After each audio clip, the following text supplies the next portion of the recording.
Good afternoon. Buenas tardes. Ooh, that was loud. Um, we would like to call the curriculum committee meeting to order at 6:01 p.m. Roll call. Saul Olivas, Vania Valencia. Mayra Reyes. Bob Helverson. Amy Engel. and we have no public comments. All right. Well, we are excited tonight to kick off with the East Aurora High School School Improvement Plan. Here with us today are Principal Jennifer Mitchell and representatives from her administrative team.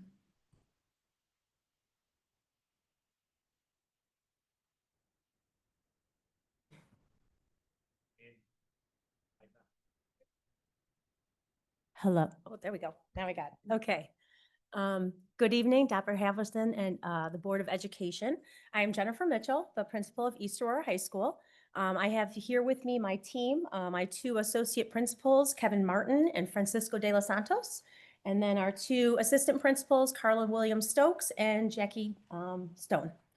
So we will go ahead and begin with some of our recap of our plans from last year. Hi, good evening. First, we'd like to talk a little bit about last year's school improvement plan and how we did toward our goals. Our first goal was to increase the graduation rate by 2% in the 2023-2024 school year. That was a goal that we met, and our graduation rate grew exactly 2% from 88% to 90% in the 23-24 school year. Our second goal was to increase our ninth grade on track rate by 2%. Our ninth grade on track rate in 23-24 was 81%, and that was down from 84% in the 22-23 school year. And that was kind of something that catalyzed some conversations that we had about how to support our freshmen a little bit better, both through credit recovery programs, but also fostering a greater sense of belonging as they enter high school. And our third goal was to design and prepare a block schedule for 90% of students and staff by the end of June. We did achieve that goal. We have fully implemented a block schedule this school year for all of our students and staff. Taking a look at some celebrations for this school year at East Aurora High School. Our first celebration is that just over 34% of our advanced placement students earned a score of 3 or higher on their AP exam in the spring of 2024. We received these results over the summer, and that's indicative of a lot of the success our students are having in AP classes and a lot of credit that they're earning at colleges and universities already before they even have their high school diploma. This year, we have had 129 East High students take early college classes through our partnerships at Waubonsie Community College and at Fox Valley Career Center.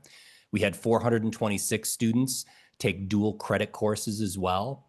And these numbers are 195 recipients of the Seal of Biliteracy Award and 128 recipients of the Commendation toward Biliteracy Award. These numbers are always in flux and growing throughout the year. They're actually slightly higher now as we get into mid-May. So those are some celebrations that we've had. Regarding our MAP data, you can see on the left-hand side of this chart, those are percentages of students who met their growth goal in the 23-24 school year. 50% of our kids last school year met their growth goal in reading and 53% met in math. And we did see growth in both of those areas this year as 51% of our students met their reading growth goal and 55% of them met their growth goal in math.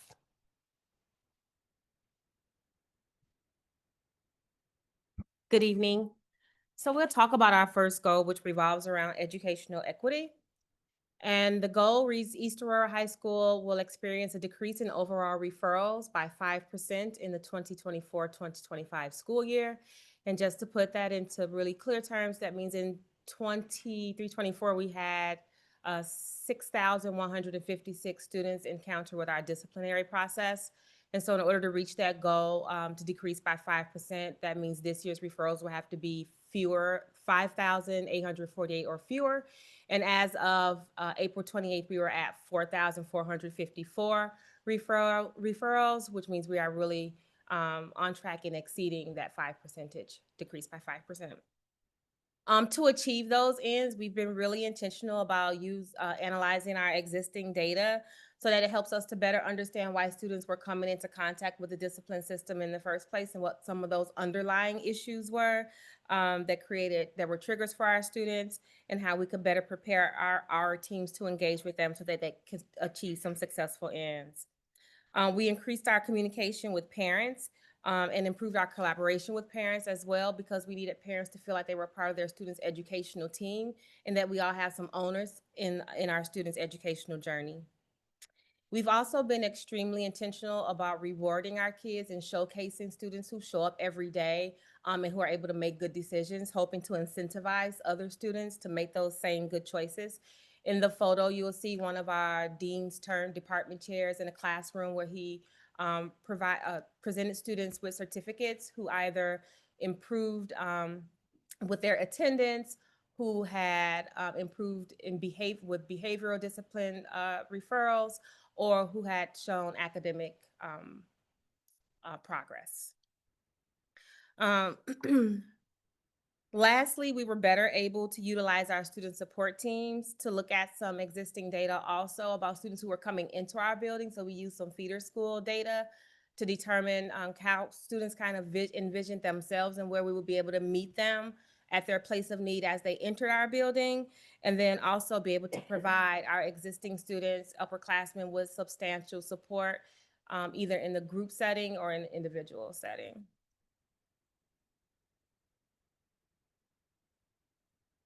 So if you look at the graph, you'll see glaring that our attendance related referrals are our priority in our building right now. This number captures students who don't attend school regularly, but also students who attend our building but don't show up to classes. And so we do spend a lot of our energy and focus a lot of energy on sweeping our hallways to capture those students and escort them to class.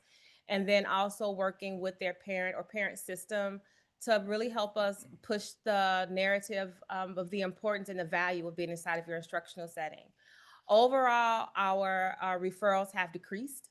And so from the 23-24 school year to this year, we showed a really good decline in referrals and students who are engaged in our discipline process. Before we move on, and this attendance related referrals, can you give me an example of how a student would get a referral based on attendance besides not going to class? So teachers, so a couple of ways. So teachers do write referrals for class cuts. If a student teacher saw a student in the building that day and they never made it to that teacher's class, they will submit a referral. However, we do use our CAS system, which is we use handheld scanners. When students, after the bell has rang, deans and dean's assistants are in hallways and we are tracking students. And if they're in the hallway beyond the time that they're allowed to be, past that 7-minute period, then we do scan their ID, and that allows us to keep the data on who's in the hallway. And then those students are pulled in by their deans after that data has been collected. So the following day, and students earn the referrals that way also.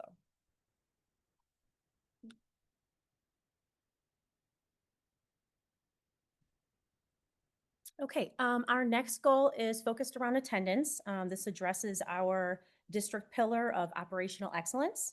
Our goal is that East Aurora High School will increase student attendance to 85% average daily attendance. We will achieve this by several things, partnering with families and encouraging their engagement. We've had quite a few family meetings for students that we've had attendance issues with, like Carla said, to bring those families into the circle. We are utilizing our counseling, social worker, dean support teams, student support teams, to address those academic, emotional, and social needs as they come about, because a lot of times that's the underlying issue of why they are avoiding things. And we provide positive reinforcements. We have had quite a few activities such as festivals to reward any type of progress We've had raffled off prizes. Each quarter, we have given the awards, like the certificates that were shown. And an example of one of the Tomcat items that we've given to students also, the 5 fingers or 5 different colored highlighters, so they can use it in class, but it's also a little Tomcat trinket that goes along with that. And up to this point, our average daily attendance is 90%. That's as of April 28th.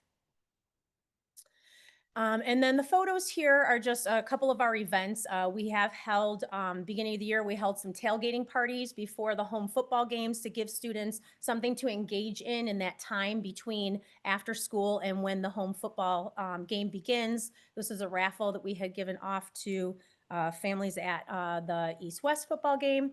And then on the left is a bulletin board that we have all of the students, and we're talking like almost 300 students that each quarter would win this, award and be given a certificate for stellar attendance, stellar grades, and stellar behavior, trying to highlight both those students. And then also as other students walk by in the little whipped cream at the top, you can't quite see it, but there's something that says like, if you're not on the board, like keep working with us to get there, so to try to encourage other students to achieve this level of award with us.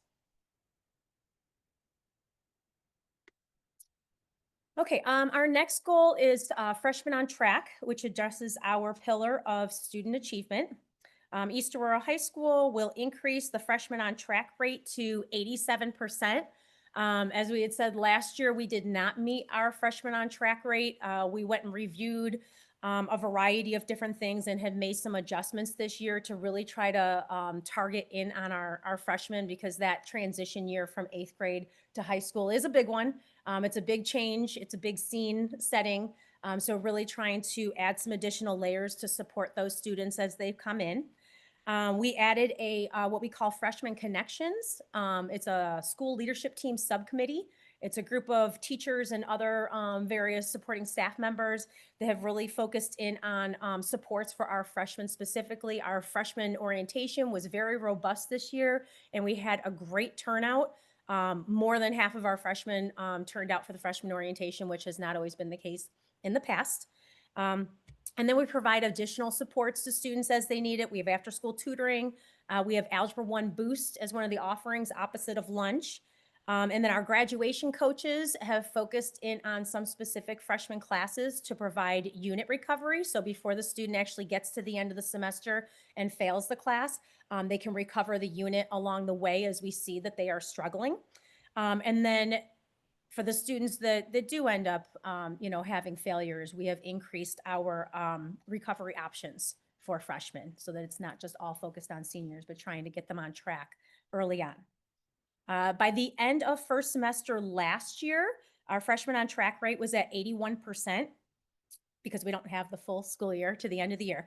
So we took the end of first semester this year, and the freshman on track rate was 85%. So we are on pace to hopefully achieve this goal.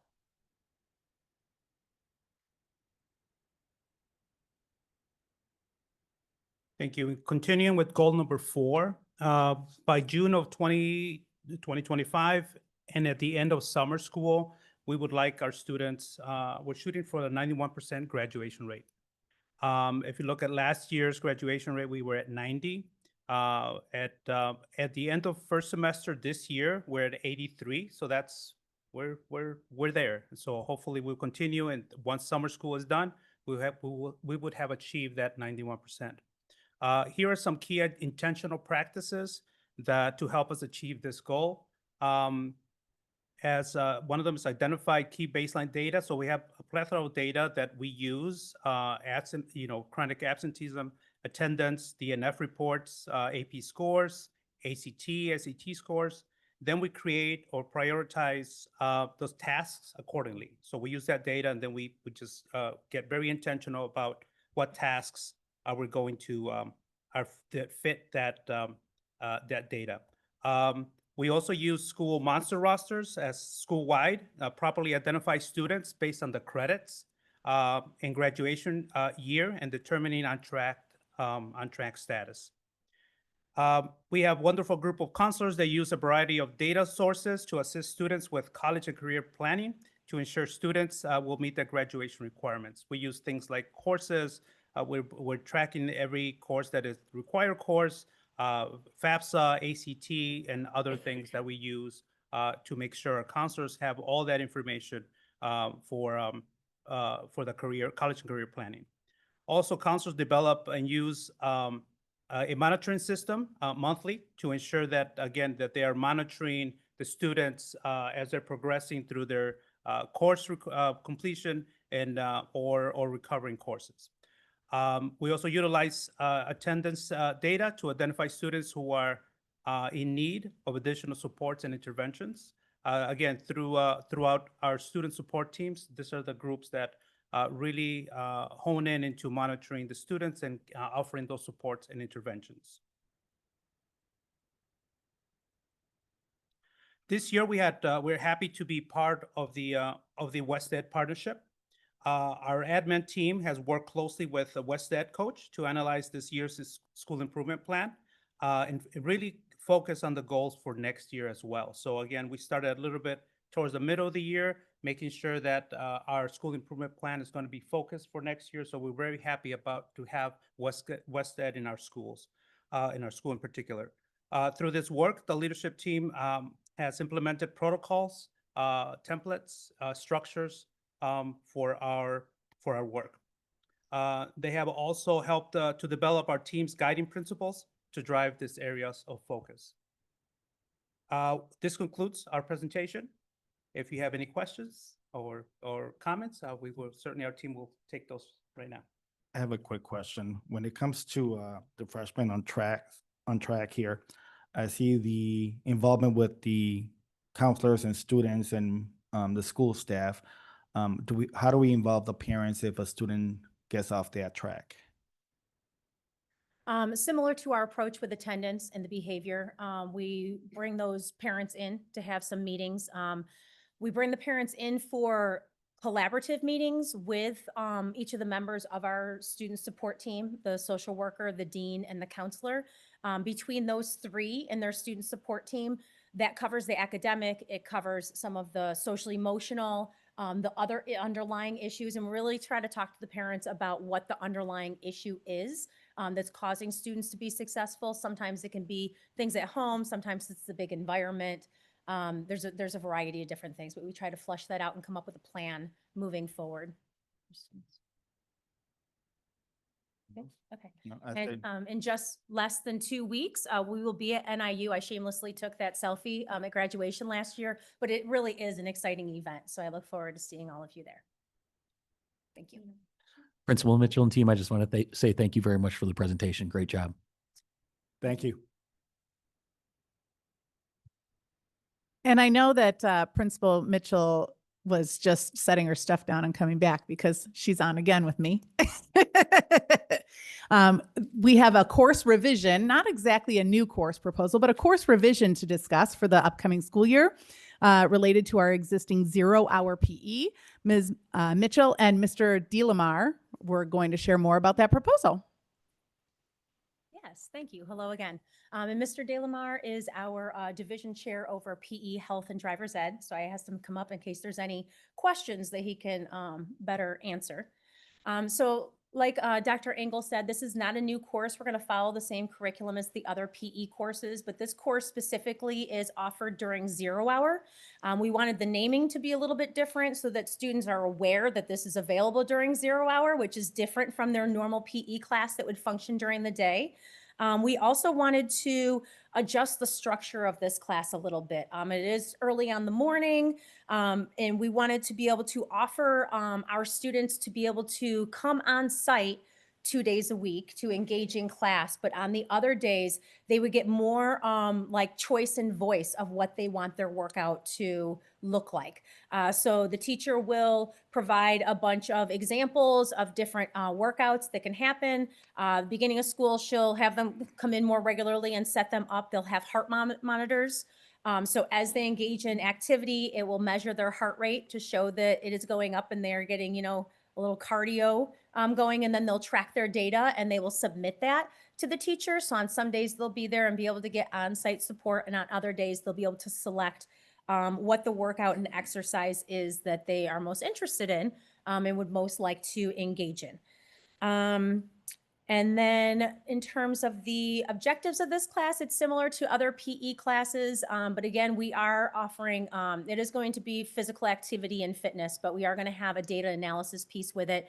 And also, you know, these are juniors and seniors getting used to that personal responsibility when you need to stay fit and healthy and not always having somebody like, okay, this is what you're doing right now. You know, you have to kind of select it. I know my kids transitioned to college and they're having a hard time with that, figuring out their own workout because they're not in a sport anymore. So this gives them a little bit more personal responsibility and accountability for their health and fitness. There is zero cost into this revision of the class because we already do have the heart monitors. Any questions?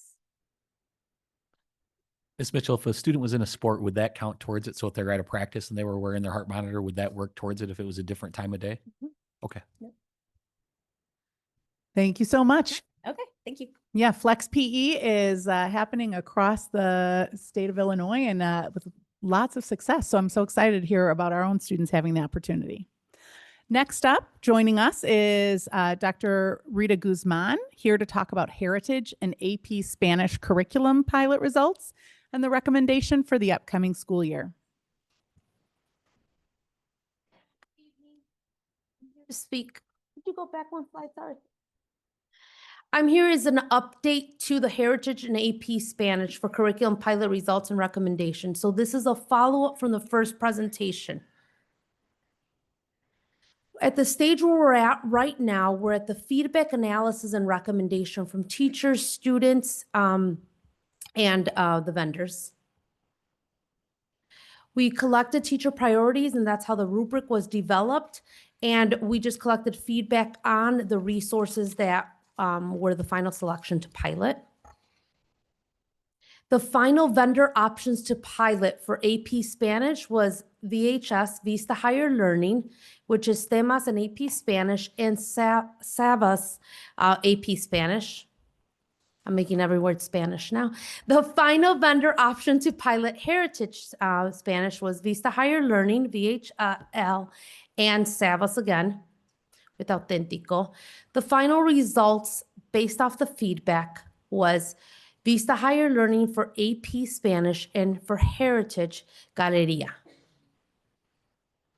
And this is the teacher collected feedback from the main points that we really wanted to. The assessments, the preparation of the exams, did it target all language domains, listening, speaking, reading, and speaking, listening, speaking, reading, and writing, and then the differentiation of options based on proficiency level to be able to target all language levels and academic levels. And then we also collected student data just to see how students felt to be able to provide that feedback on the resources that were being piloted. In the past, I know it was asked to make sure that we pilot both. Both were piloted to make sure that we collected correct feedback from both so that we could not just a couple teachers one and a couple teachers other. Both were piloted for 6 weeks to be able to collect some feedback. The current material that's being used right now in these classrooms is from 2012, so it's extremely outdated and resources are completely out of print to stay current. Sorry. So the final purchase is, the proposal is for $92,451.16 for the high school. Knowing that we're going into new regulations for 2025 also on world language, we really wanted to make sure that we selected the appropriate as world language does expand for future years. Do you guys have any questions? Thank you. The 2012 got you guys. Thank you. Thank you. Thank you. Thank you, Dr. Guzman. Next up, we are going to talk about summer school enrollment updates. Perfect. Here you can see the preschool and elementary school numbers. Currently at Oak Park, we have 94 students signed up between preschool and preschool ESY to participate. At Dietrich, we have 103 kindergarten through 5th grade students signed up for our summer learning experiences. And at Hermes, we have 229 students signed up for summer learning. That building is higher because it includes traditional students and our K through 5 ESY students as well. Those are our elementary and preschool numbers. Our middle school program currently has 119 students, inclusive of newcomer and ESY 6th through 8th graders as well. And our high school and extension campuses are scheduled to service 429 students this summer. So we have a lot of student participation. Our summer camp offerings, I thought this would be the perfect place to offer an update on those as well. We're excited because our sports camp enrollment is still open, but to date we have 99 students in K through 8 participating in either basketball or soccer. As you can see, we have a little bit of interest in our football program. So that seems to be where our higher numbers are. We have an overwhelming interest in the STEM Ignition partnership that we have going on with 265 students registered between K through 8. They even reached out to us and we exceeded the number of sections for the grant. So it was so exciting. I was like, yes, we have some money in our after school grant. We can help support. So we're so pleased to be in the middle of that situation, which is great. Our youth and leadership program, which is only open to our middle school students, has 26 individuals registered. And then on top of that, I found out the numbers today. The City of Aurora partnership with the Boys and Girls Club has that full day summer camp we're hosting at O'Donnell. And they currently have 40 students and are still working to get more of our D131 kids there. Our coordinators and our teachers are so excited for the summer learning. What questions can I answer? Is the summer school registration still is available, or is it closed already? We closed summer school registration because we were sending out our rosters and staffing.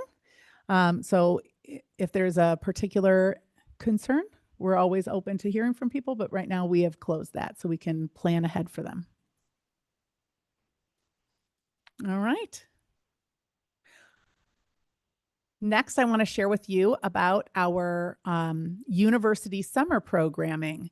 This year, we have these summer residential experiences, and we have 75 total students participating. These are for middle and high school students, and it's an opportunity for them to experience living on a college campus and participating in areas of interest. We have a partnership with NIU that provides a residential camp experience in DeKalb for middle school students. And this year we have 24 students who will be practicing their STEAM skills, learning about robots, green energy, and STEAM careers. Very exciting. At the high school level, NIU has another similar program on a different series of dates, and we have 19 students registered. These students were able to choose between sustainability, speech, sports, fabrication, and forensics. So we're really excited to hear what they come back and share with us.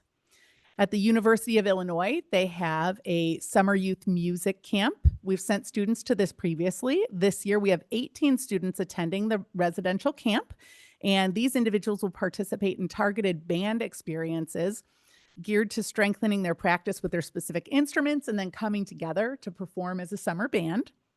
And then also through the University of Illinois, they have a fine and applied arts summer intensive program that we've sent students to as well. And in this program, students focus on specific paths of interest and develop those areas. Some of the options for our 14 students that they were choosing between included acting, comics, dance, fashion, graphic design, photography, printmaking, painting, drawing, and theater tech. I do have a thank you note from an attendee last summer that I thought I would share because it shows just how much they've gained from their experiences. The student said, "Thank you for giving me this fantastic opportunity to explore and experience college life. This is the first time doing something like this. Everything was very cool, having a roommate, the food, the classes, and the activities. I'm already thinking of going next year and seeing if my sister, who's also interested in art, can come too. The classes were fun. I liked being able to experiment with new things like creating comics. It opened my mind to new concepts that I could do with my art, and my professor helped me learn new techniques and ideas that would be helpful in my pursuit of art. Once again, thank you so much for this opportunity. All of this couldn't have happened without you." So for all of these experiences, we provide transportation to and from the university, and we pay for the students' registration so that they're all able to do it. And we're so excited to do it again because We have the money set aside in the after-school grant, and that will be coming forward to our June 2nd for a vote from the board. Thank you. The next item on our agenda is a request for disposal of outdated furniture pieces and materials from the Jumpstart program. So you can see the memo, and then there's a spreadsheet in there that you can reference with specific items. That'll be going to the board for a vote next board meeting, June 2nd as well. And the last item we have on there is our enrollment and attendance update as of May 14th. Very much in line with what we have been seeing in terms of enrollment trends and attendance trends. Any questions I can answer for the group?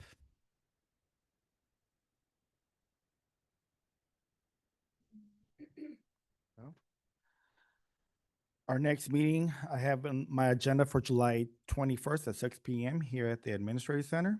And I'd like to adjourn the meeting at 6:31. Can I jump in one Oh, second? You said July? I'm in June, sorry. 'Kay. I jumped a month. June 21st at 6 p.m. here in the Administrative Center. And let's adjourn the meeting at 6:32 now.